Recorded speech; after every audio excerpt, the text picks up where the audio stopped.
ګوره په دې انډیا کې زمونږ چې څومره د هندوستان بادشاهان تیر شوي دي که نه نو د هغې اکثر عمارتونه او مساجد او غټې غټې محلونه چې څومره دي نو هغه اکثر په انډیا کې دي نو هلته هغې چې کوم مساجد جوړ کړي دي نو هغه مشهور مساجد دي هغې کې یو مسجد دی ډېر مشهور مسجد دی هغې ته د دې ټولې دنیا دا خلک راځي صرف د هغې د کتو دپاره چې دا وګوره دا په څونه سوه کاله مخکې جوړ شوی دی او داسې دې کې لرګې په داسې طریقه استعمال شوی دی کې دا ګټې دې کې دا نقش و نگار په داسې طریقه باندې شوی دی چې دا نن سبا هم خلک نشي کولی ټکنالوژي څونه ترقي کړې ده اوس هم خلک نشي کولی هغې حیران شي چې وګوري وی هغې کې یو مشهور مسجد دی په انډیا کې د هغې مخې ته به یو سوالګری ناست و سوال به یې کو د خلکو نه نو هغې ته خو چونکې انګریزان هم راځي یو ورځ وی یو انګریز راغی نو چونکې دی خو سوال ته ناست و نو هغه چې تېرېده په ده باندې د هغه مسجد کتوله راغلی و چې په ده باندې تېرېده نو هغه د جیب نه بټوه راوباسله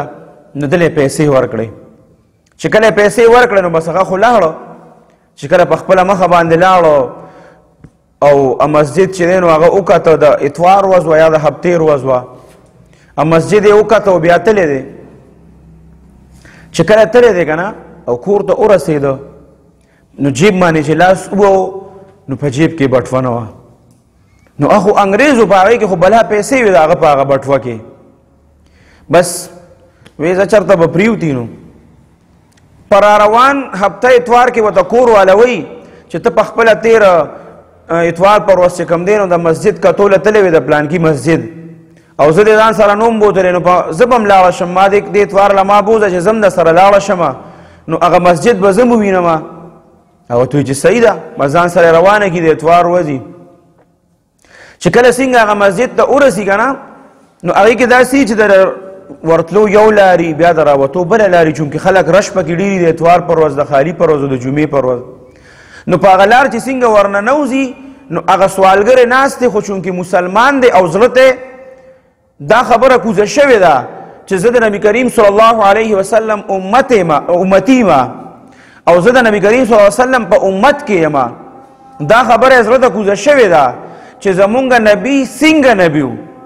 او مونږ له الله څنګه نبي راکړی دی او د هغه ټول هر څه ورته مخې ته و چې کله څنګه دا ښځه او خاوند تېرېږي نو هغه سوالګری چې کوم دی هغه پاسېده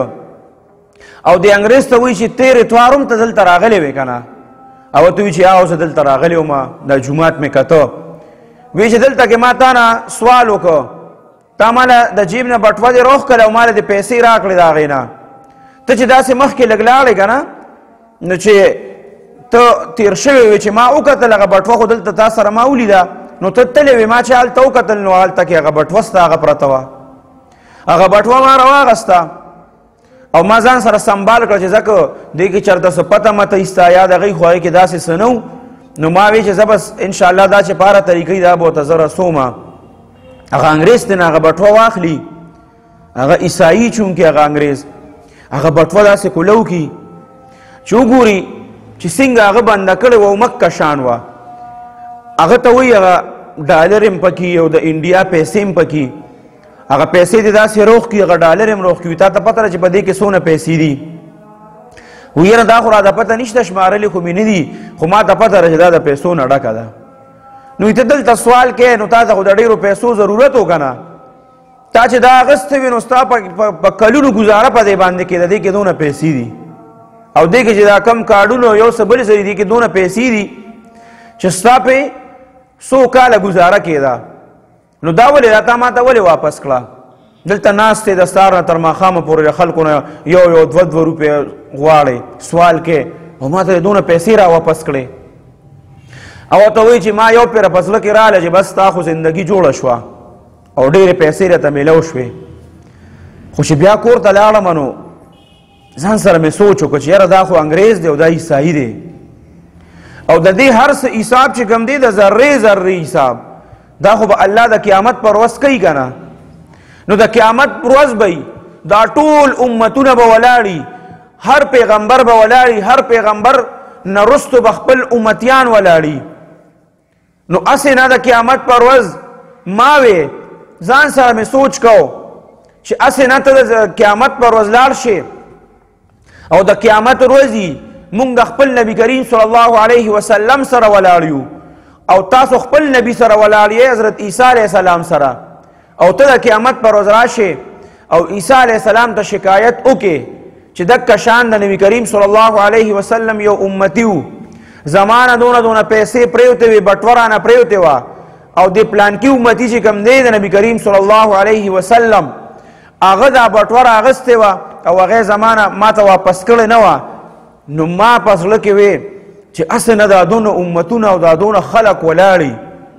او حضرت عیسی علیه السلام راشي او زمون خوب نبی کریم صلی الله علیه وسلم ته ګیله وکړي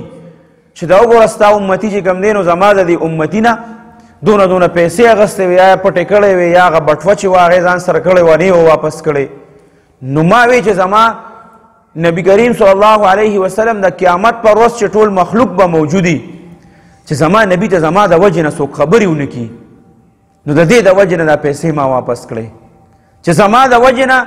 یو پیغمبر را نشي چې زما نبی کریم صلی الله علیه وسلم ته ووایي چې ستا د امتي داسې کړی دی داسې کار یې کړی دی د بدنامۍ کار یې کړی دی نو زما زړه دا نه غوښتل چې زما د وجې نه زما خوږ نبی کریم صلی الله علیه وسلم ته یو پیغمبر راشي او ګیله ورته هم وکړي د هغه زړه ته د خپل نبی محبت دومره چې دی هغه کوږ شوی و موږ نن سبا یو د جومات مخې ته ناست سوال کوي نن سبا موږ په مدرسو کې ناست یو په جوماتونو کې ناست یو په تبلیغي مراکزو کې ناست یو په دینداره ماحول کې ناست یو خو زموږ زړه ته نبی کریم صلی الله علیه وسلم محبت او د هغه د سنتو محبت ولې نه کوزیږي زموږ دا زړه چې کوم دی دا د ګناهونو نه تور شوی دی